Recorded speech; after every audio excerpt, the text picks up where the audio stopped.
Hello class, now we're coming to the very last chapter of this semester, the chapter 23, and it's talking about performance measurement and compensation, and basically is performance and incentives. And for us, it's only, even though it is managerial accounting or cost accounting course, and performance measurements and incentives is one of the most important topics in terms of accounting research. So that is how managers can use accounting information to measure companies or managers or employees' performance, and then to reward them correspondingly, okay? And to motivate them to work more and work harder toward company's growth goals. Okay. All right. Now let's get on this chapter. Okay. So basically, when we talk about performance, or if we want to reward or incentivize the employees to work towards something, then first of all we have to know what is performance, right? And how do we measure it? Okay, so basically when you see that in a tournament, whoever win that tournament is the first place, right? And or always someone you can hear that your co-workers or peers sometimes to celebrate your great work, right? So great jobs. And how do we why we can say that, right? Or why we can arbitrarily put someone in a rank, right? So it is based on something, right? It is based on something that is measured, and its performance. So then it's something that it can be quantified or can measured is performance measures, right? So basically is if we cannot measure it, we cannot manage it. Why is that? What is the point of this sentence? Is it saying that if we cannot really quantify our performance and we have no clue if we did a good job or bad job, and what's the where we have a problem and where we need to improve the process, and so on and so forth. Okay, so this is the one of the idea behind this performance measures, and then the incentive concepts. Okay, and there are some theoretical concepts behind that at a more deep level. We're going to talk about that in later this chapter. Okay. All right, so here again, these are our learning objectives, and some of them, like these measures, I'm just gonna skip. I'm just gonna briefly talk about those things, and will not explain too much on those measures, because you really know how to calculate that based off on the equations. All right, so.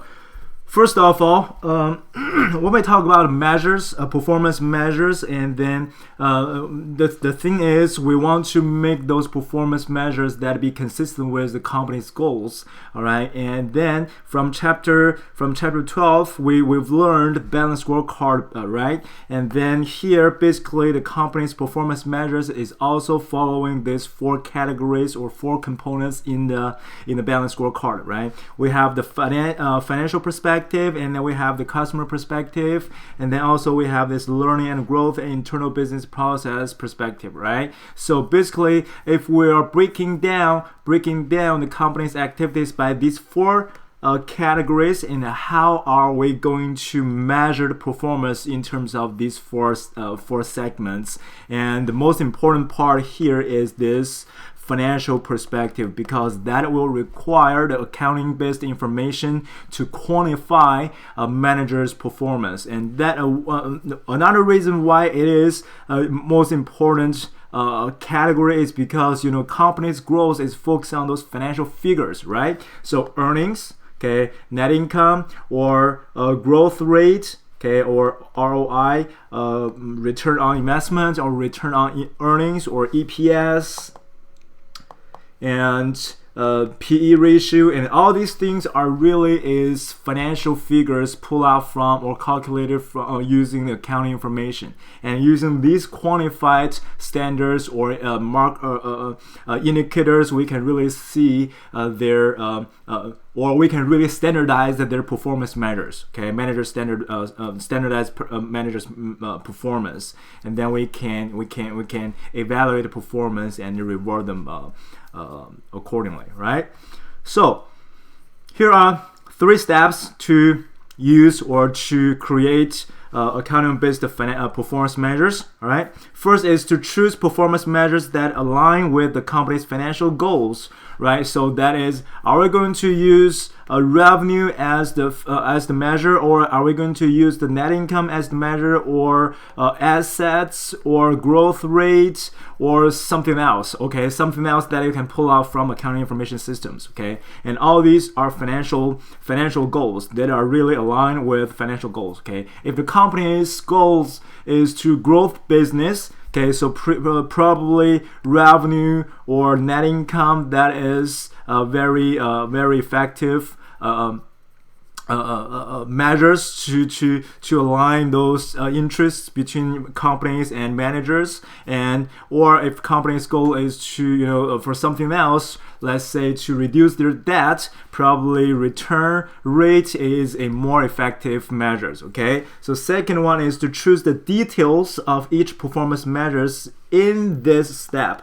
And what it's saying here is that for these quantified financial measures, what we can do is we can use either annual information, right? We have annual financial reports, or semi-annual, or quarterly, or monthly, or weekly. Okay, it depends on the frequencies or time period which we use to measure their performance and to guide their later future performance, right? And then the very last step is to choose a target level of performance and a feedback mechanism for each performance measures in this step. Okay, so that means a target level. Are we using the industry benchmark to measure to evaluate our manager's performance, or are we using the prior years or prior period performance as a standards to evaluate the performance,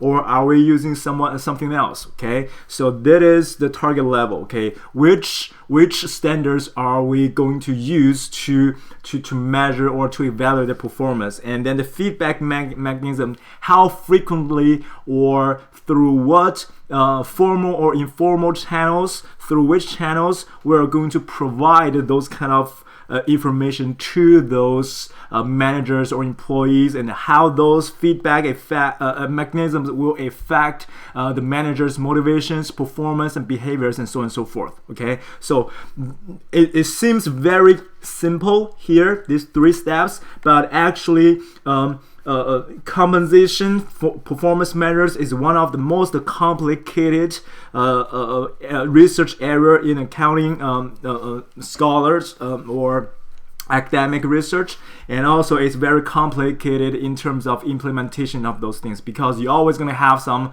drawbacks, you're always going to have some advantages, right? So you have to make some balance between each one of those measures. All right. Okay, so accounting measure for business units. So those are the four measures commonly used: return on investment, residual income, economic value added, and return on sales. Okay, so return on investments, that is very popular metric, and you are not going to see in this class, but also in your finance class if you already took that class. And this is the one that you see in those finance class or investment class as well.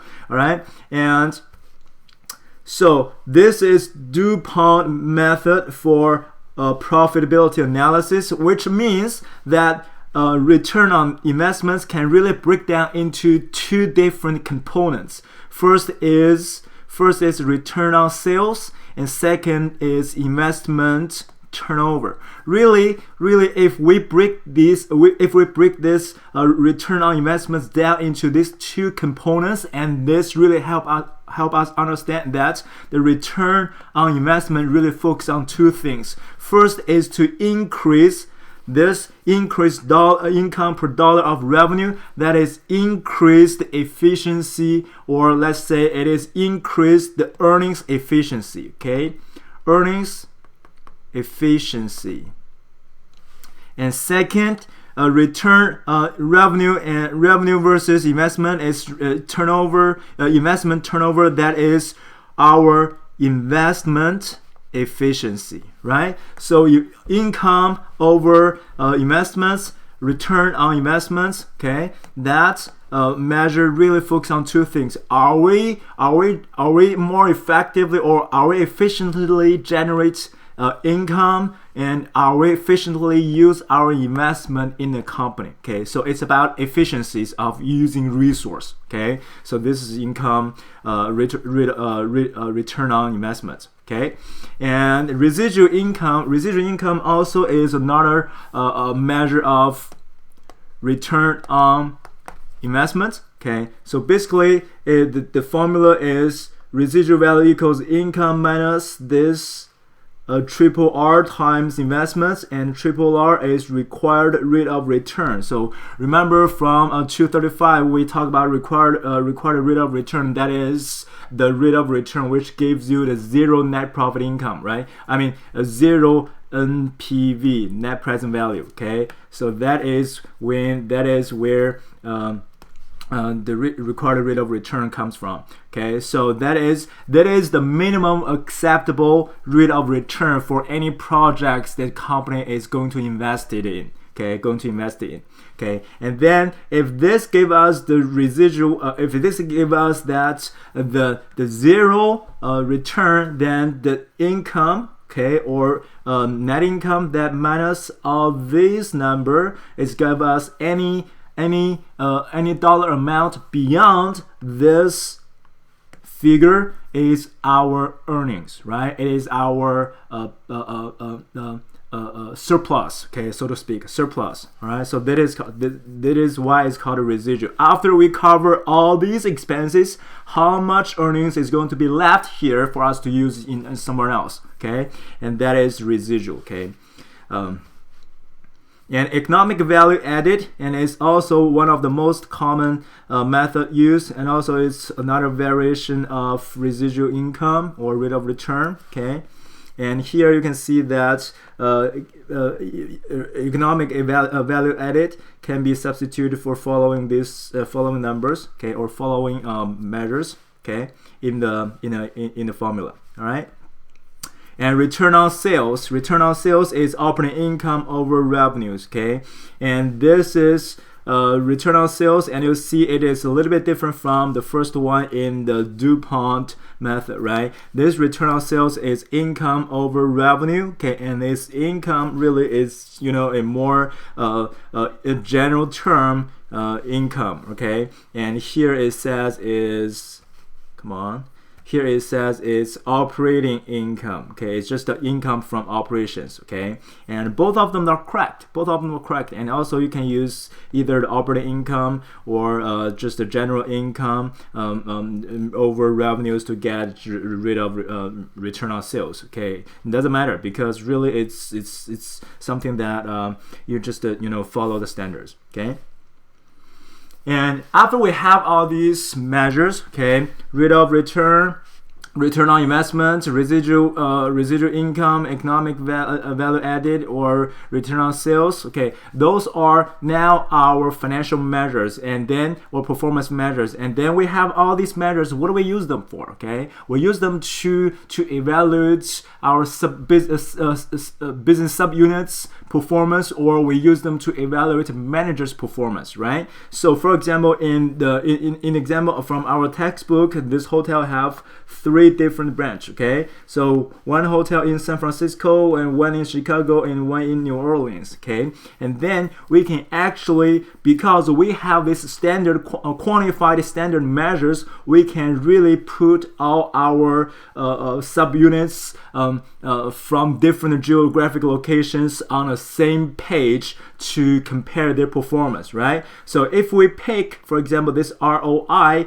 as our performance measures, and we can see that San Francisco hotel is performing the best, and then followed by New Orleans, and then Chicago is the last one. Okay, it's the 3rd place. Okay. And if we're using different measures, let's say economic evaluations and economic value added here, this one, Okay, we see New Orleans is the number 1, and San Francisco is number 2, and Chicago is number 3. However, Chicago managers or their hotel probably not satisfied, or if think it is unfair to use these two, and it says its return on sales is most accurate one, and if it's used that, we see that really Chicago is number 1 and San Francisco is number 2 and New Orleans is number 3. Okay, so which probably gonna make New Orleans hotel managers mad. Okay, so now here you see some complications it came into play, right? And because we have all these things we can use as a measure for performance, but it's also is arbitrary decisions to see to pick which one of you is gonna be a standard for performance measures, and depends on which one of these things we use. Probably we're gonna make some decisions, and then which the decisions probably is not that fair to everyone in your organization, so which also gonna cause potential problems in the afterwards performance. Okay, so that is very critical part. Okay. So how should each measure be computed? Okay, so after we pick all these measures, okay, the financial accounting-based measures, and how do we quantify them? Okay, how do we quantify them? Do we use an annual number, or do we use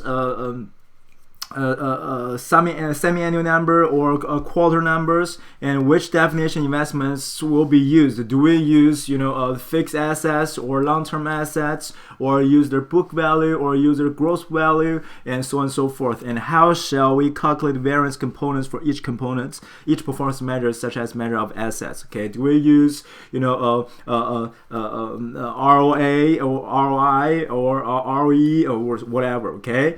And alternative time horizons, okay, here, as we said, different time horizons, okay, and generate different performance and could cause different effects. Okay, so if we're using weekly, that is more quickly and provide very quickly feedback, and for next month, and you have quick reactions or actions to those feedback, right?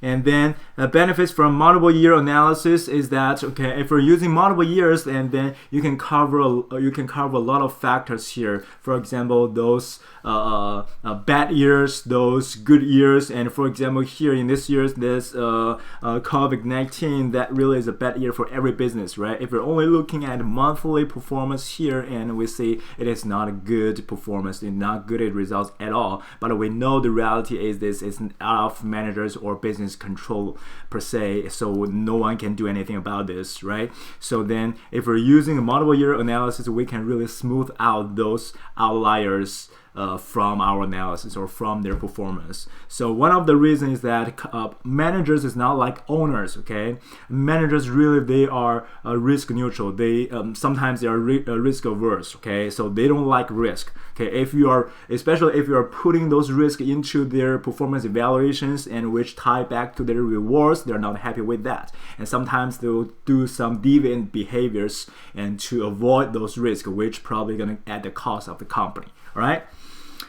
So alternative definitions of investments: total assets and total assets employed. So total assets available is every assets now we own on our control, and total assets employed is we take out those idle assets or assets purchased for future expansion, which means those assets only has been used right now are being used for this calculation. Okay, and total assets employed minus current liabilities or stockholders' equity. Okay, so basically we are looking at which measures here can stand for or represents the owner's benefits or owner's claims or owner's investments. Okay, and how do we use that? Okay, and here possible alternative assets measurements include current costs of those assets and gross value of fixed assets. Those are historical costs. Remember, historical cost is the out-of-pocket cost that we purchase those assets. And then in addition to that, we have something called net book value, which of fixed assets, which is the gross value minus this accumulative depreciation expense. our accumulated depreciation, right? On the balance sheet, remember we have under the long-term asset section, we have fixed assets, which only record this historical or cost, and then another line we have is accumulated depreciation, which is a negative number. It's a contra assets account, remember that. And then we have the last line is called net fixed assets, and that is this line. For example, this $100,000 is $20,000 here, and then the net book value here is $80,000, which means this $80,000 represents the value or the risk, the portion of the fixed assets resource has not been used up by the company yet, right? So and actually net book value is the most common measure we use to use as an investment, okay, for companies, and also is most commonly measure or variables used in financial accounting research, okay. Because it really take into the consideration of depreciation things, and then it's consistent with the total assets on the balance sheet, okay. This is how much we have possessed right now in terms of assets, okay. And choose target level of performance, okay. Once we have those quantified, and then choose those detail level, and then establish targets return on investments, use historical cost-based measures, or we set continuous improvement targets, or use balanced scorecard to establish targets, okay. So those are different level of targets, okay. So one thing I want to talk about here is this: set continuous improvement targets, and this will cause a potential problem, because really if we are setting continuous improvement target, by definition it's called a target ratcheting, okay. Target ratcheting, okay. So that means target ratcheting means that once the target moves up, it will never move down. So always from year to year, your target performance or your budget or your goals of your performance is always gonna be harder and harder and harder. Okay, so this cause a problem is because sometimes your performance is not only it is not only depends on your own capabilities or your own efforts. It also depends on the market conditions, the microeconomic conditions, and some economic policies, and so on and so forth, right? So that will potentially put risks on a manager's incentives, which, as I said, it could cause deviated performance or deviated behaviors from managers. Okay, so one of the example is they're probably gonna create budget slack into their annual budget or monthly budget, and so on and so forth, which will hinge or put risks on companies' plans in general, okay. And choosing the timing of feedback, how critical the information is for the success of the company, okay. If it's very critical, it's very important information, you want this information get conveyed through the channel to the corresponding or relative managers as soon as possible, because they can use this such piece of information to correct or to adjust their performance or behaviors right away, right? And the management level receiving feedback, which level of management you want this information to be receive, okay?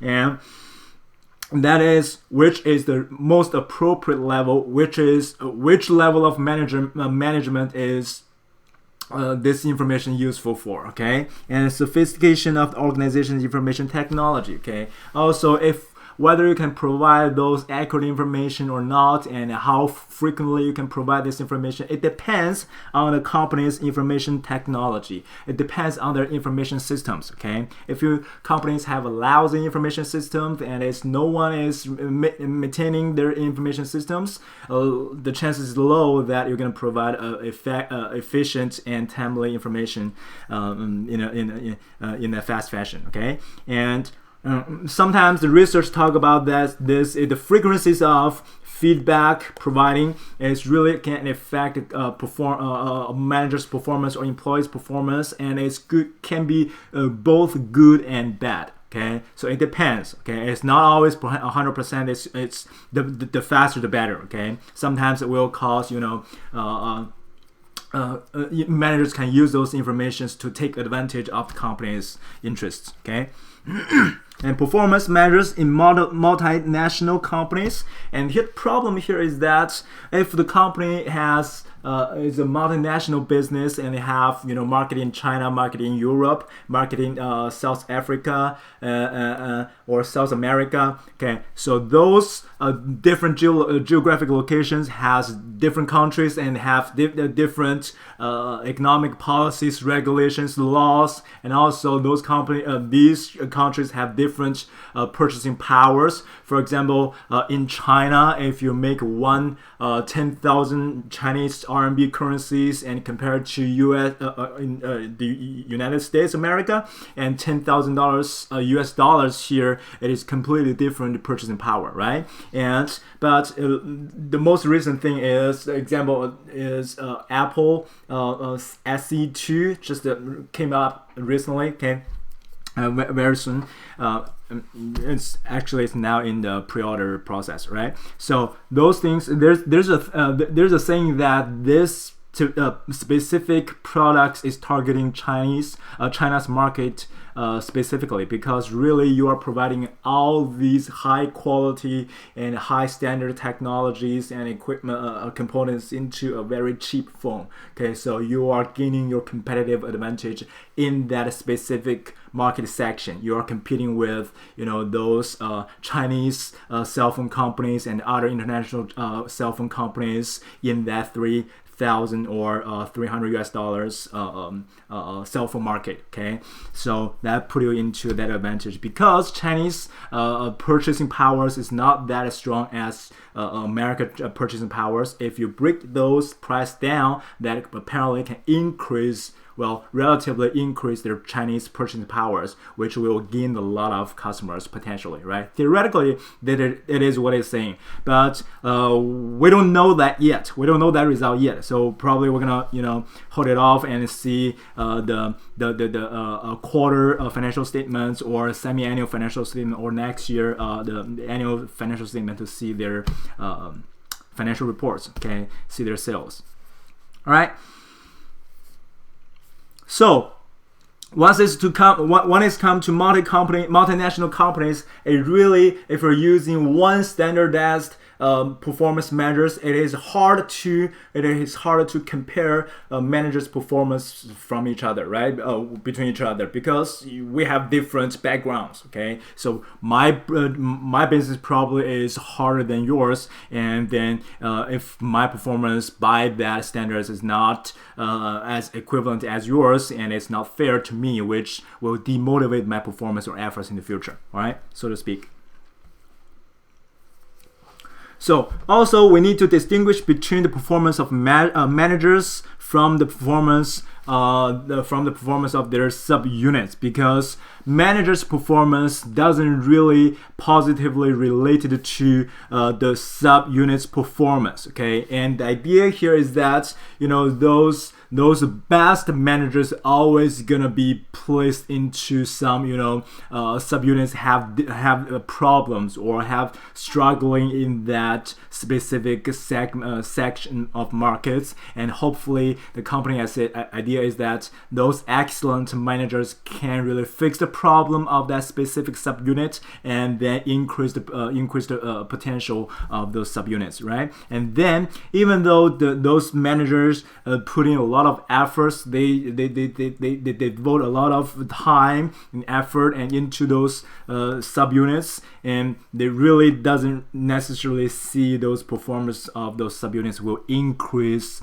dramatically or immediately, right? So it's going to be taking a long time, and it's not going to be done within a year or within 2 months or a week, so to speak, right? So if we just consider the performance of managers is the same as performance of their subunits, it is going to be demotivating the manager's efforts, and behaviors as well. Okay, so we cannot really tie these two things together because these are not positively related at all. Okay, and trade-off. So when we consider which method we're going to use to measure the performance and in term to reward them, and we need to balance between the incentives and the risks. Okay, so always one performance measure is going to come with advantage and some risks and some disadvantages. You're going to balance it off. Which one is better for your company? And there is no one single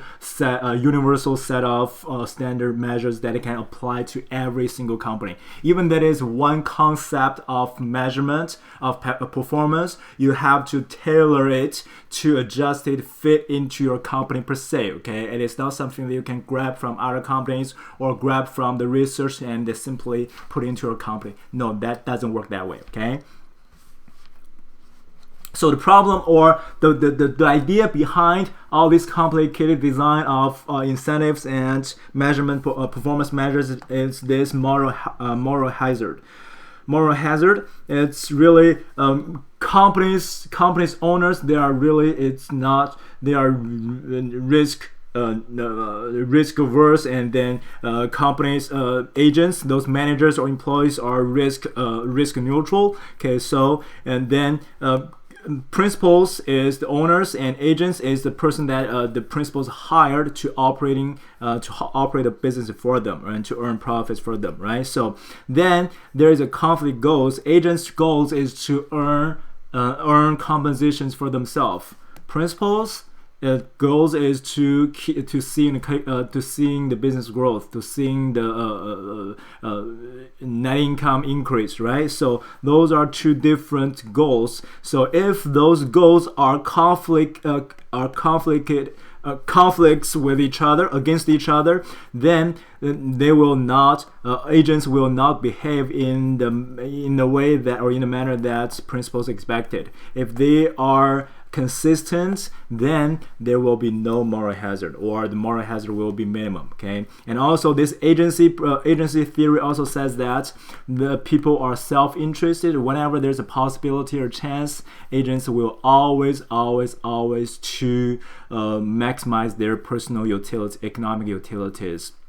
Every single time. Okay, and why is that? Why agents can do that? Because there's a information asymmetry, right? So when managers are operating the business for those owners, they have more information about the company's operations than those owners, right? So for example, you own one share of company's Apple's company stock, you become the owner of the company, but you don't really know how those cell phones, iPads are manufactured, and how much cost they incurred for manufacturing, and how much R&D they invested in each one of those product lines, and how they compensate their employees, right? So we don't know all about this detailed information, but those agents knows, and especially they know how their financial reports are composited, whether those numbers are accurate or not. They can manipulate those numbers as well, right? So they can take the advantage of those principles for personal gains. All right. So then it's come to the intensity of incentives. What is the intensity of incentives? It basically is the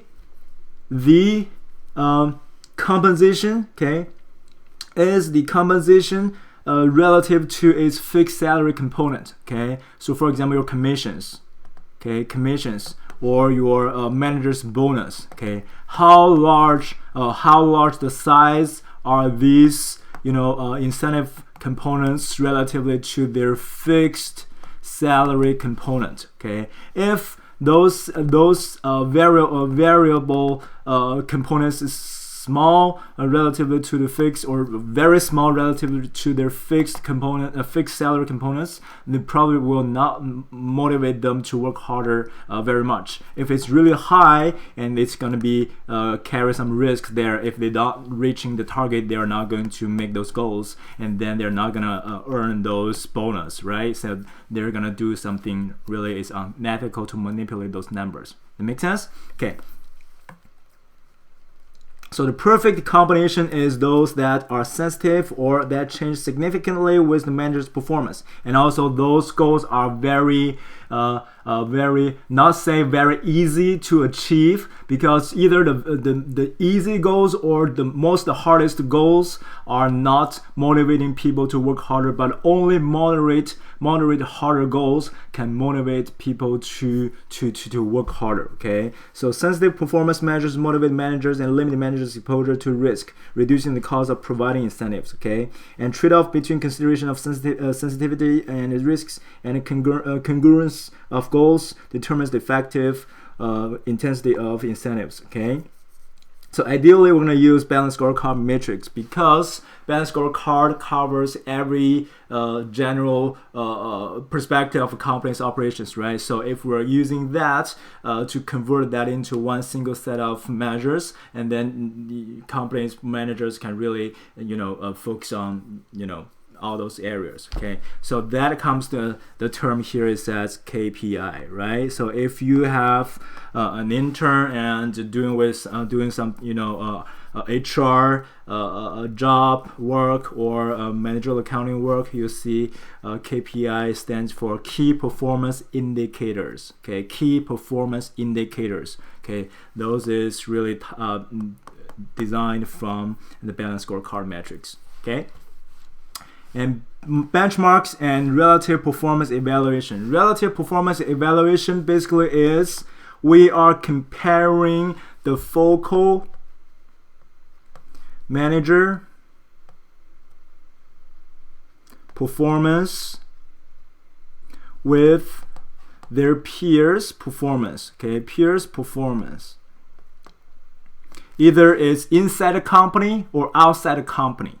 Okay, either inside a company or outside a company, or with this is a very general concept, and then either it's your prior year's performance or the cumulative performance, whatever. Okay, so that is relatively performance, relatively to others, how bad or how good you performed. Okay, so that is the relative performance evaluation. Okay, and that usually is done by providing RPI, which is relative performance information. Okay, relative performance information. Okay, for this RPE. Okay, RPE. All right. Okay. So benchmark are metrics that correspond to the best practice of organizations and can be available inside or outside of organizations. Okay, so you can either compare between your department peers performance or company-wide performance, or using you comparing different sub-unit business performance from different locations. Okay, or you can compare it to your industry standards or average or something else. Okay, and the benchmarking also is called relative performance evaluation and filter out effects of common uncontrollable factors. What it means is that using RPE or RPI, we can really avoid those common risks. For example, here, right now we have this COVID-19. Everybody is experiencing this, and most of the business is shut down. But if we are comparing your current month performance with your last month or with your last year, the same month performance, you will see your performance this year or this month is dramatically worse than last year, right? So, but from this comparison or evaluation, we are not really considering this pandemic risk into this evaluation. But if we're looking at all managers' performance within this specific period of time, really everybody is having these risks, and it's very common. So we can really, by theoretically saying this, we can really avoid these factors because everybody is doing worse than last year. But in terms of you and them, and how are you doing better than them or how are you doing worse than them. Okay, so that is easy to evaluate, and it's very, and sometimes it's because the information symmetry, the cost of monitoring managers or employees efforts is very high. So instead of monitoring their efforts input, we monitor their performance output, which will reduce the cost dramatically. And also, if we're comparing their relative performance, we can reduce the cost to an actual level. Okay, so this is the idea of relative performance information. So in terms of relative performance information, which this specific slide is not in your textbook and is pulled out from my research area. Okay, this is my research area. Okay, talk about incentives, and most specifically is relative performance information. Okay, and here we have, I'll pull it out. Okay, all together. Okay. Okay, so here when it's come to relative performance information, or RPI, okay, when it comes to RPI evaluation, we can really evaluate managers' performance and reward based off on their arbitrary rankings. Okay, that is monetary rewards, or we can just pay them fixed salaries and then reward something that is non-monetary. For example, the employee of the month, that thing, or the best employees of the year, that thing. Okay, this is really not some economic rewards, but it's, give you some higher social status. Okay, so really relative performance information, we are going to, based off on their performance relatively to their peers, we arbitrarily force rank their performance. Okay, to see who is the best one, who is the second one, who is the last one. Okay, and then we're gonna reward the best one, and some companies will punish the last one. Okay, the losers, simply speaking. Okay, so monetary rewards that based off on tournament theory. Okay, tournament theory is that people are really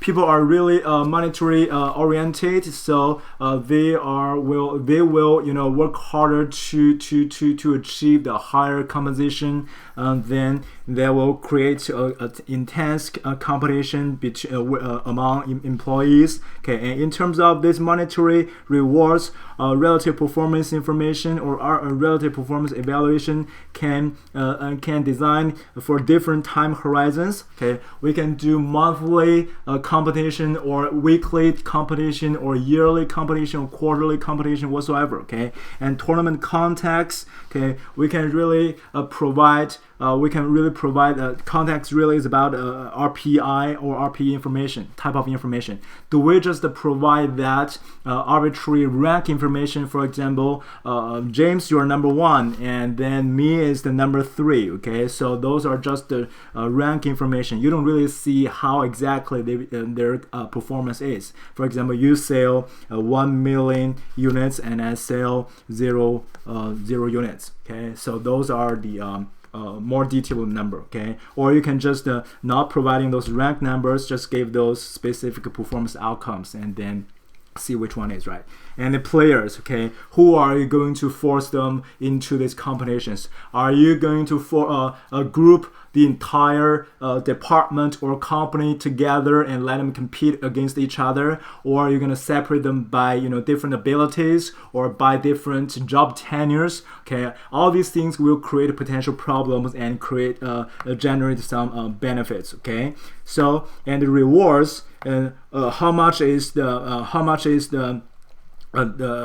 gap between the ranks. Okay, so for example, number 1 probably you're gonna reward $1 million, and last one probably 0, and number 2 is $10. Okay, those are very big gap. And does that motivate people work harder, or does that demotivate people to work less? And that's it. That is a question. Okay, and it's hard to see whether that works one way or the other. Okay, and rewards also also, are we going to provide just the cash rewards, or are we going to provide some non-cash rewards? Non-cash rewards is not really non-monetary rewards, okay? Non-cash rewards you can provide like gift card, okay, and or some vacation pay, or stocks, or something else, okay? So that is called these things is from mental accounting theory. Really, is we mentally document cash and some other monetary rewards differently, okay? So based off on marginal rewards and marginal costs, that will motivate people to react in different ways, okay? And so the advantage is that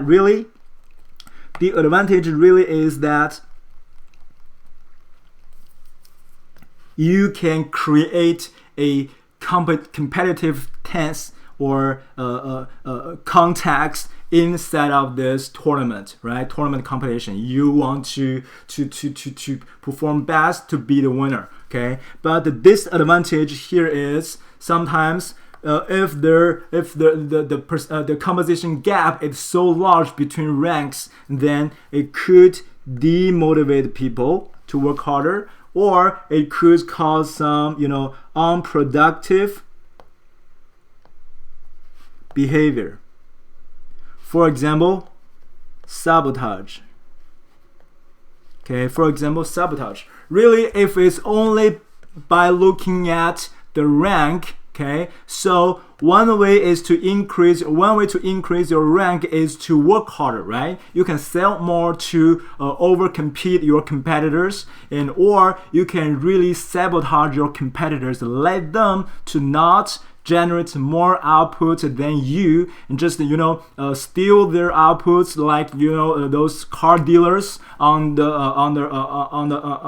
sales slots. Okay, one dealers came in, and then one customer came in, and then one dealer came go to and greeting their customers, and then help them to see the cars, and then once the customer decide to pick one of the cars from your lot, and all of a sudden this agent have something else has to be done or deal with immediately, and then go away, and you came in and then steal the business. This is one of the sabotage form, okay? So or you can say that you hinge the information sharing, okay? So you have some critical information that can not only benefit you but also benefit the company as a whole, but you have to share this information with your competitors or with your peers. But since you are under this tournament competition, which has monetary rewards tied back to it, okay, your motivation to share this information probably is not that high, so probably you will hold off on this information, right? And then at the end of the day, really, for you earn the first place, you earn the biggest rewards, but in terms of the company perspective, then it's not a best, or it's not a optimal performance or optimal results for the company per se, right? So or you can say that companies gossip or bullying at workplace. All these are sabotage. Okay, sabotage could cause by this, and one of the reasons is because the monetary rewards thing, and the other thing is unfairness theory, or a procedural fairness, or injustice fairness. Okay, all these things can cause sabotage. Okay, and all these things could cause by this monetary based tournament. Okay, so the other side is this non-monetary reward is based off on psychology theory. One of them is basically social comparison theory. Really, even though there is no economic incentives tied back to this rank, but simply putting people into this forced rank, it really can indicate the manager's capabilities, whether they're competent in this job or not, and also potentially have there's promotion opportunities, right? Promotion opportunities. The better always gonna be promoted first. That makes sense? Okay, so that will also create a competitive sense for them to work harder. And then the advantage, again, it's really being competitive, and compared to monetary rewards, it is not that costly. And disadvantage Also, very same to this monetary reward tournaments disadvantage,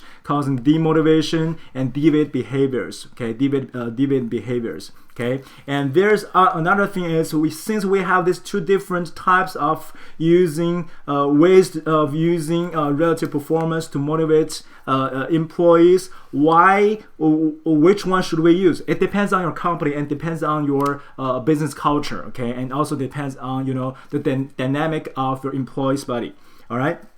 So then why which one is better, right? Which one is better, monetary rewards or non-monetary rewards? And here is something we can not really settled yet from the kind of research, and that is from psychological motivation theory. We have intrinsic motivation and extrinsic motivation, right? So those social comparison really is from intrinsic motivation, and those monetary rewards is really defined as extrinsic motivation. And motivation theory argues that if there are complicated or conflict motivations, for example, intrinsic and extrinsic motivation present together, that will counter off each other, okay, and demotivate this intrinsic motivation. That means if we using monetary rewards, probably just to see we are competing for monetary rewards, and then if we're seeing that I'm losing the opportunity or chance to win big, and I will not work harder, because it doesn't matter how hard I work, I will not earn those compensations at all. So that doesn't motivate me at all, right? So since I lose my intrinsic motivation to be the best. All right, and here for non-monetary social comparison theory, because we are only provide that social status recognition, it only induce that intrinsic motivation, and only one set of motivation that will really keep people to fight for the top placement, okay, or top. And on the other hand, the economic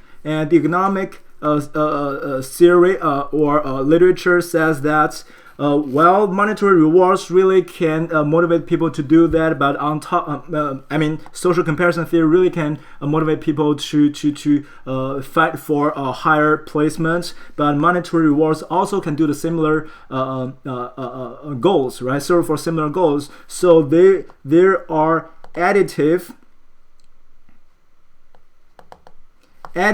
effects between these two. So that means these two put together or using monetary rewards, also they has social comparison, social recognition effects here. These two can really do a bigger performance change than just non-monetary. So which one is correct? Which one is the truth? We don't know that yet, or even that is truth or not, and we don't know that yet. Okay, so that is why it's so complicated to design information systems to create this performance evaluation measures. Okay, and another thing comes to here is different levels of measures. Do we measure performance at an individual level, or do we measure those as a team level? Okay, so because recently when I say recently, I'm talking about this past 20 years or 30 years, and it's eventually in a transition process. Okay, and that is, we are really now rely on teamwork, not just the individual, that the hero thing, okay, the hero effect. Okay, so that is not something that one people can save the world. It is really the contribution from everyone inside a team that contribute to the success, right? So are we going to evaluate and reward them on an individual level, or are we going to reward and evaluate them based off on the team level, right? So and that is the problem, because if your company really requires cooperation, and then you evaluate and you reward your employees based off on individual level, probably that will be hinge the cooperation, sharing information, right, using tournaments, right? So that doesn't work. And if you really want to see that your car dealers employees to sell more, and you want them to compete each other, probably tournaments is better than on an individual basis. Also on a team basis, cases you can do tournament is let teams competing with other teams, right? So it also depends on that. Okay, and when it's come to team evaluation, here's another thing is sometimes in a team, even though in a team it requires cooperation, there's always someone. When it's come to promotion, the chances are that the people who is more capable or competent in the team always going to be the one promoted to the team manager or to the next higher level of management team, right? So sometimes here it also creates a tension between competition and cooperation. Okay, and here's there's a term for this competition and cooperation at the simultaneously. It's called cooperation. Coopetition. I can't remember, but you can Google it. It's COOPTI something. Okay, so it's a research in OB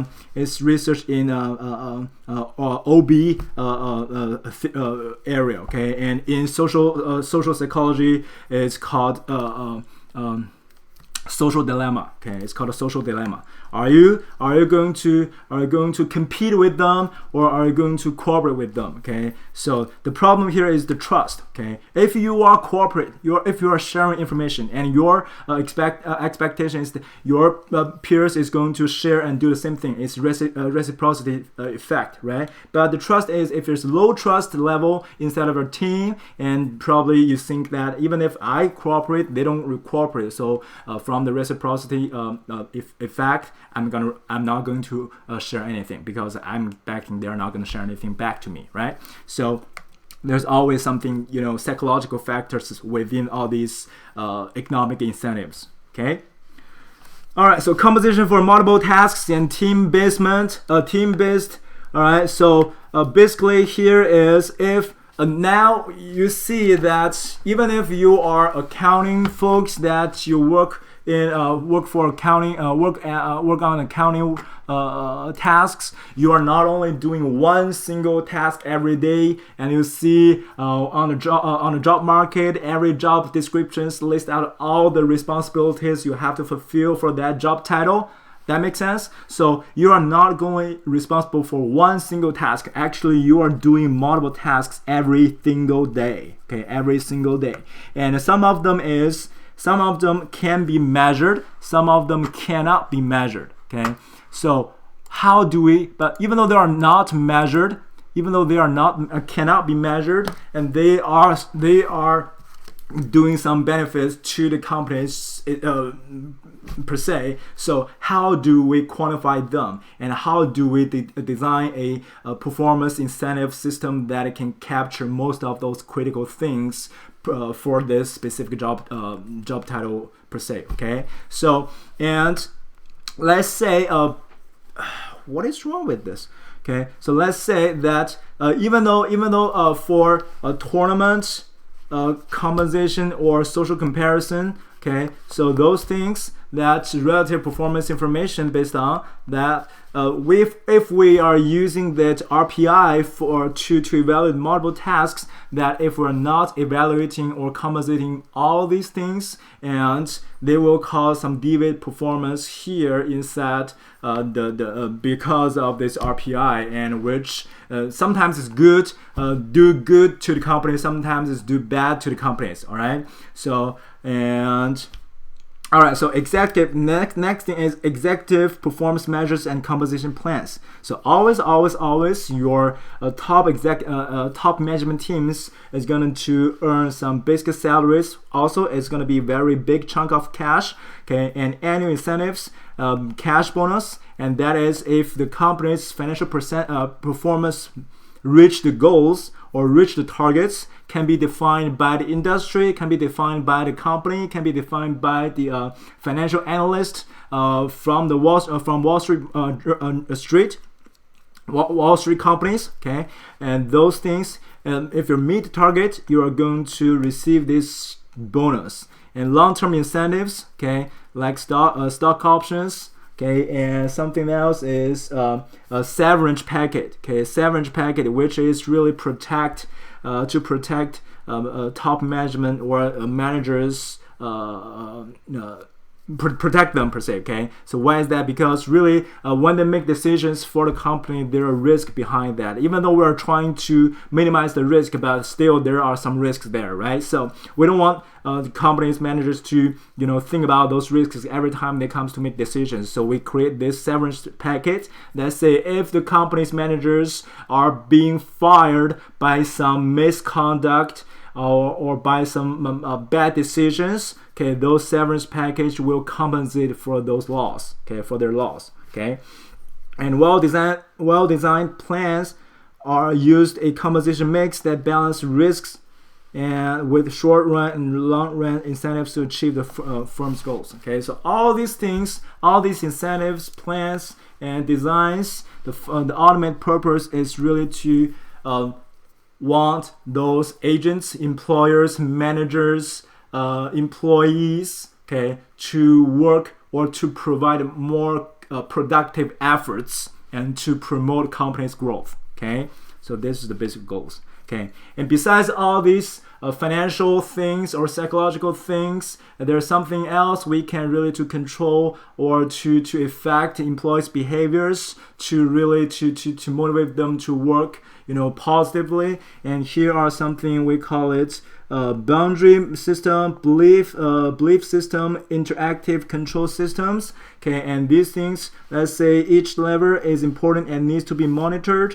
A lever should be interdependent and collective, represent a living system of business conduct. Okay, so basically we're using these three things, okay, three different systems to shape or to influence employees' behaviors inside a company that is consistent with company's interest. All right. So, well, boundary system. What is this? Really, is the code of conduct. Simply speaking, is something that what are the things you can do, what are the things you cannot do in when you are taking this job. Okay, so it's code of conduct, and you see that companies providing that employees trainings on ethics. Okay, and you have some professions like accounting professions that we have CPA, we have CMA, and all these certificates requires you to take some ethics training every year to earn some ethics credits to fulfill your certificates requirements, right? And for other professions like teachers, they will do probably some annual evaluation on something, okay, so to speak. And those are things really to keep you competent in the job and to make you ethical when you make decisions in terms of for your employers or for a business. Okay, and then second is belief system.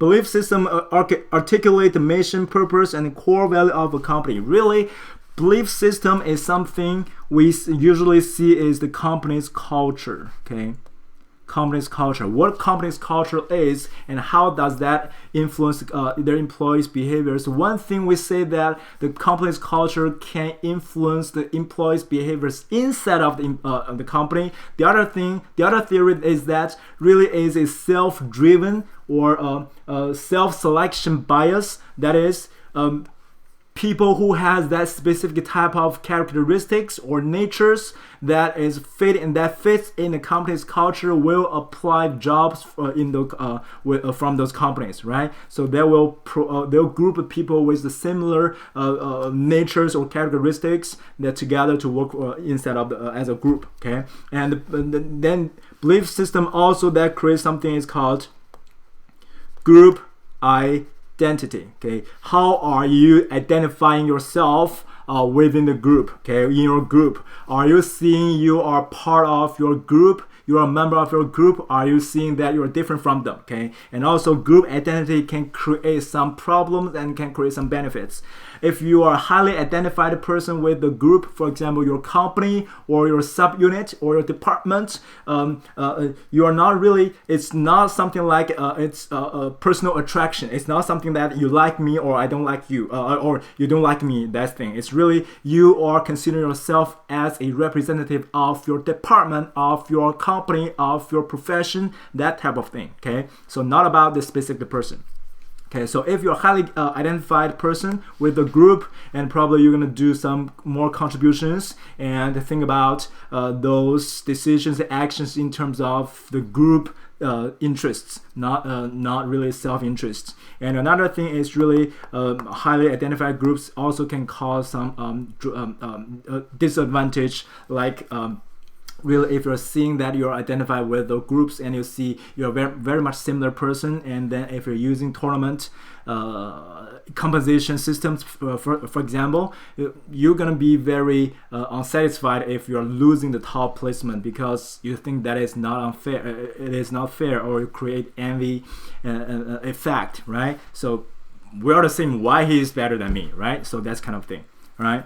So next thing is interactive control system. That really is how are we effectively communicate this information? How are we effectively gather this information, process information, and then provide them into whoever gonna use this information to make decisions like performance measures and incentive compensations decisions, or some other things. Okay.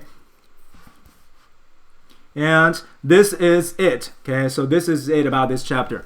And this composition and its very important concepts, topics about in managerial accounting. It's something that I would say, wow, I think composition is really something. It's HR from management, but don't forget our course title is managerial accounting, which means you're gonna use accounting information to make managerial decisions, right? And this is one of the top priority things that you need to consider is not this thing. Okay, it's a compensation. How do we motivate people? Okay, how do we motivate people? And also when you talk about those case issues, problems, and sometimes it's always gonna one way or another tie back to this performance evaluation incentive things. Okay, so when you talk about your final case analysis, I want really you to not really have to talk about this, but when you have a chance, I wanted to think about this, because not only that those costing systems, but also this incentive thing, that because you are capturing every possible elements inside of a company to test out whether they are effective as a tools to measure the performance, you can actually see the relatively whole picture of the company, and you have a bigger vision how to apply this managerial accounting information or material skills into your business applications. All right. So that is for the very last chapter. I don't know if it's talking too fast, but some of these things are really quite intuitive, so I don't want to spend too much time on that. And some of them, even though it's very complicated, I don't want to touch on that. I don't want to touch on the materials at that deep level, because it's really out of the scope of this class. It's just a brief introduction of this concept. If we're talking about incentives and performance measures, we can, one semester is not going to be enough. Okay, probably a year of course, and for this thing, and it's always going to be something more than that, more complicated than that. Okay, so there's going to be endless topics in this specific area, so don't worry about those things too much. Just as long as you understand all these things in general, okay, later on you can apply this general topics, general concepts into your real practitioners. Okay, and that is the thing that I want you to understand. All right, so that is it. If you have any questions, let me know, and if you have any things you need to discuss with me, and probably it's better to discuss me sooner than later. Okay, if you have any questions or struggling with your final projects, I can work with you on that as well. All right, and have fun with your other classes, and stay safe and healthy. And also it's almost done, so stay safe and enjoy your summer break. All right, bye.